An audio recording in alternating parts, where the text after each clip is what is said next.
It is the great, enduring paradox of Wall Street. In an arena of immense, almost unimaginable wealth creation, the vast majority of participants are destined to lose. Why is it that in a game with seemingly even odds, a game of ups and downs, that 90% of all who attempt it are systematically and relentlessly separated from their capital? The answer to this profound question is not found in complex algorithms or secret insider knowledge. It is found in a simple but fundamental difference in mindset, a deep and unbridgeable chasm that separates the thinking and the actions of the losing 90% from the disciplined professional 10%. Jesse Livermore stood with a foot in both of these worlds. He knew the intoxicating highs of the winning minority and the soul-crushing lows of the losing majority more intimately than any man who has ever played the game. He made and lost colossal fortunes, and in this brutal, repetitive cycle of victory and ruin, he discovered the timeless laws that govern speculative success and failure. He saw, with the clarity of a man who had paid the ultimate price for his education, exactly what the 10% do right and what the 90% do wrong percent, with a tragic and predictable consistency, do wrong. This is not a story of luck or of genius in the conventional sense. It is a story of a great psychological divide. It is an examination of two sides of trading, two fundamentally different approaches to the same great game. On one side stands the professional, the cold, calculating student of conditions, a man who treats speculation as a serious business. On the other stands the amateur, the hopeful, emotional plunger, a man who treats the market as a great casino. The difference in their results is not a matter of chance. It is the certain and inevitable consequence of their opposing philosophies. The first and most foundational error of the losing 90% is that they treat speculation as a gamble. They come to the market not to engage in a serious business enterprise, but to get rich quick. They are drawn in by the allure of easy money, by the thrilling tales of fortunes made overnight. They are, in essence, playing the lottery, their actions guided not by a reasoned analysis of probabilities, but by a raw, undisciplined hope. Livermore knew this mindset was a death sentence. He stated with the cold finality of a judge that the market is not a game for the get-rich-quick adventurer. They will die poor. The gambler's mindset manifests in a complete disregard for process. He does not study. He does not prepare. He does not have a plan. He operates on impulse, on a hot tip from a friend, on a headline in a newspaper, on a gut feeling. He's a creature of the moment, his decisions erratic and inconsistent. He is what Livermore called the Wall Street fool, the man who thinks he must trade all the time. He has a constant, anxious hankering for activity, believing that to be out of the market is to be missing the action. The professional 10%, in stark contrast, understand that speculation is a business, and it is a hard and trying business at that. It requires hard study and clear thinking. The successful speculator is not a man who is constantly trading. He is a man who is constantly waiting, with the patience of a predator, for the rare, high-probability setups that are the only legitimate targets of his capital. He knows that the vast majority of the time the correct course of action is to do nothing, to sit in cash and allow the market to declare its own intentions. The 90% lose because they are impatient. The 10% win because they are patient. The second great and fatal flaw of the 90% is that they are utterly and completely ruled by their emotions. Their trading accounts are not a reflection of their intellect, but a direct printout of their hopes and their fears. Livermore saw this as the great central battle of the speculative game. The speculator's chief enemies, he warned, are always boring from within. These enemies are not the market makers or the insiders. They are the primal, powerful, and deeply human emotions of greed, fear, and most destructive of all, hope. The 90% have their emotional responses to the market perfectly, fatally inverted. When a trade is going in their favor, when they have a small paper profit, they are consumed by fear. They are terrified that the market will take back their fragile winnings. This fear compels them to sell too soon, to snatch a meager profit from a move that may have 100 points yet to run. They are afraid when they should be at their most confident and courageous. Conversely, when a trade is going against them, when they are facing a loss, they are not fearful. They are filled with a desperate, paralyzing hope. They hope the market will turn around. They hope their stock will come back. This hope is a siren's call, luring them deeper and deeper into a losing position. It is this hope that fuels the cardinal sin of averaging down, of throwing good money after bad. The 90% are hopeful when they should be terrified. The journey of a speculator is often a solitary one, marked by the intense pressure of making high-stakes decisions alone. It is easy to lose perspective, to be swayed by the noise of the crowd, or to falter in your discipline after a series of setbacks. This is why we created this channel, to serve as a constant source of these timeless principles, a place you can return to not just to learn, but to recalibrate your mindset. If you are committed to the path of a professional speculator, subscribe to our channel and return to these lessons. They are here to provide not just knowledge, but reinforcement and perspective when you need it most. The winning 10%, as Livermore discovered, have learned to perform a profound act of psychological alchemy. They have learned to invert their own natural instincts. They feel fear when a trade shows them a loss, a rational fear of a greater loss, and this fear drives them to cut the position immediately. They feel a courageous, intelligent hope when a trade shows them a profit, a hope that this is the beginning of a great move, and this hope gives them the patience to sit tight and let it run. The 90% are destroyed by their emotions, the 10% profit by mastering them. The third great flaw of the losing 90% is that they are perpetually arguing with the market. They are ruled by their own opinions, by their own ego's need to be right. When they buy a stock and it goes down, their first conclusion is not that their judgment was wrong, but that the market is wrong. They see the ticker tape not as an infallible judge, but as a personal adversary that must be fought and conquered. Livermore knew this to be a form of madness. His entire philosophy was built upon a foundation of profound intellectual humility before the market. His most famous and important maxim was this: markets are never wrong, opinions often are. The price action on the ticker tape was, for him, the final and absolute truth. It was the sum total of all the knowledge, all the hopes, and all the fears of every participant in the market. To argue with it was to argue with a force of nature. The 90% cannot accept this. Their ego is too deeply invested in their own opinion. And so they fight the tape. They hold on to a losing position, not because of a reasoned analysis, but because to sell would be to admit a mistake. They average down, not as a strategy, but as an act of defiance. They are, in effect, trying to impose their will upon the market, an exercise in futility that can have only one outcome: the complete depletion of their capital. The winning 10%, in contrast, have no ego in their trading. Their only loyalty is to being on the right side.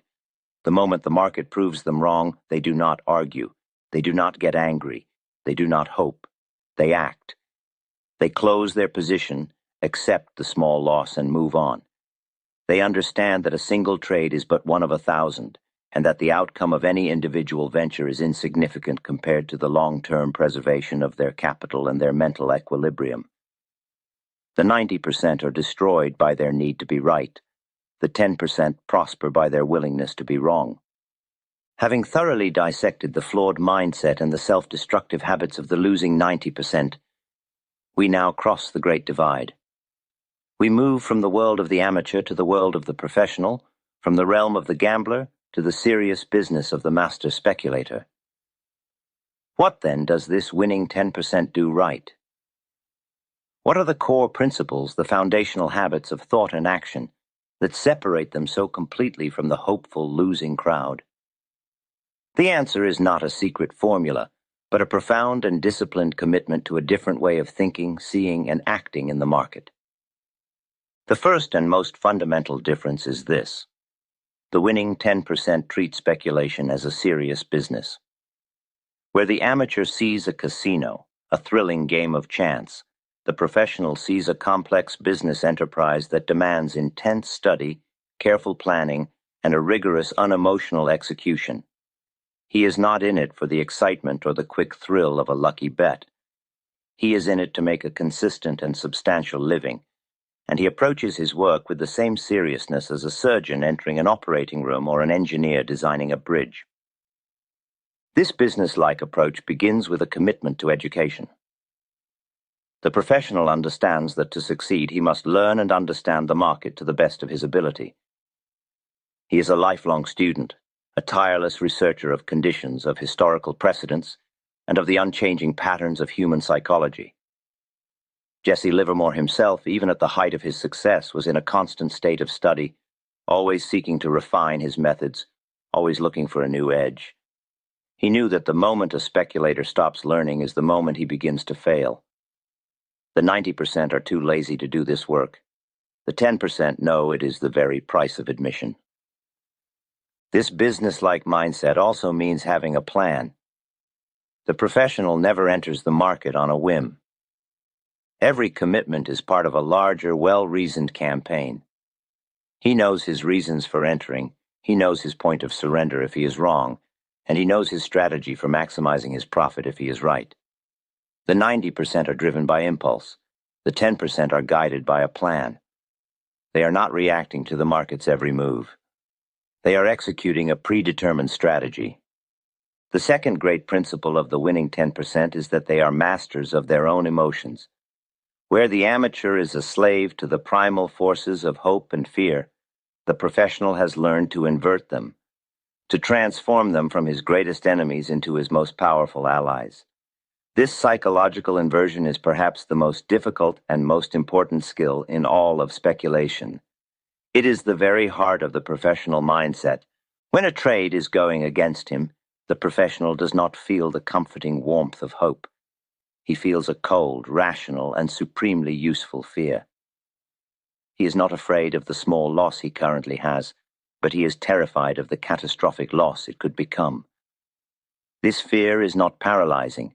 It is a catalyst for immediate, decisive action. It is the engine that drives his most important rule, to cut his losses quickly and without hesitation. The 90% are destroyed by hope. The 10% are saved by fear. Conversely, when a trade is going in his favor, the professional does not feel the anxious grip of fear that his profits will vanish. He feels a courageous and intelligent hope. This is not the blind hope of the gambler, but a calculated confidence based on the market's own confirmation that his judgment is correct. This hope gives him the fortitude to sit tight, to ride a winning position through its minor, nerve-wracking reactions, in pursuit of the great sweeping move where the real money is made. The 90% are cheated out of their fortunes by fear. The 10% achieve them through hope. This mastery of emotion allows for a level of detachment that the amateur can scarcely comprehend. To the professional, a trade is not a personal battle. A loss is not a reflection on his intelligence. It is a simple business expense. A win is not a mark of his genius. It is the logical outcome of a well-executed plan. This dispassionate approach keeps his mind clear and his judgment unclouded, allowing him to see the market as it is, not as he wishes it to be. The third and final great principle of the winning 10% is that they obey the market with absolute fidelity. Where the amateur, in his ego, argues with the tape and insists that his own opinion is supreme, the professional has a profound and unwavering respect for the market's verdict.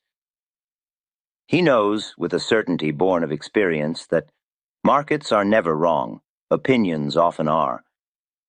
The ticker tape is the final and only truth, and its judgment must be accepted without question.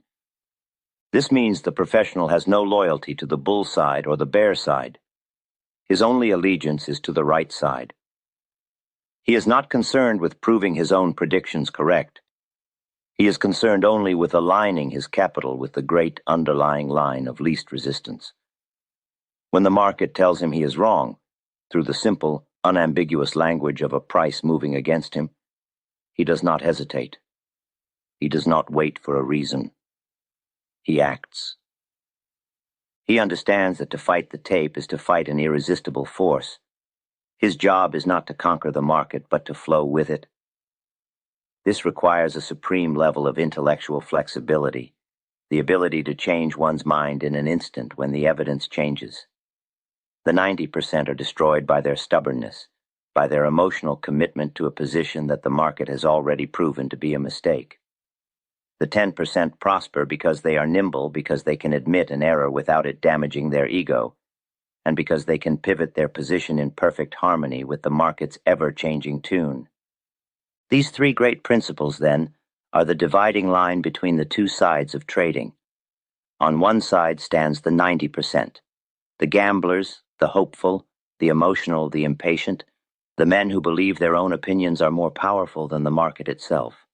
On the other side stands the 10%, the businessmen, the students, the disciplined, the patient, the men who have achieved the profound humility to listen to the market and to obey its commands.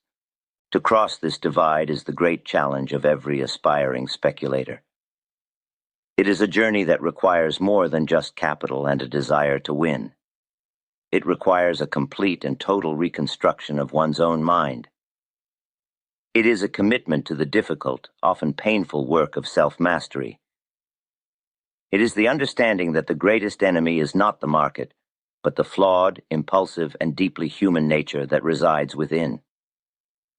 To truly understand the mind of the man who crossed this divide more spectacularly than any other, to witness the epic market battles where these principles were forged in the crucible of real-world profit and loss.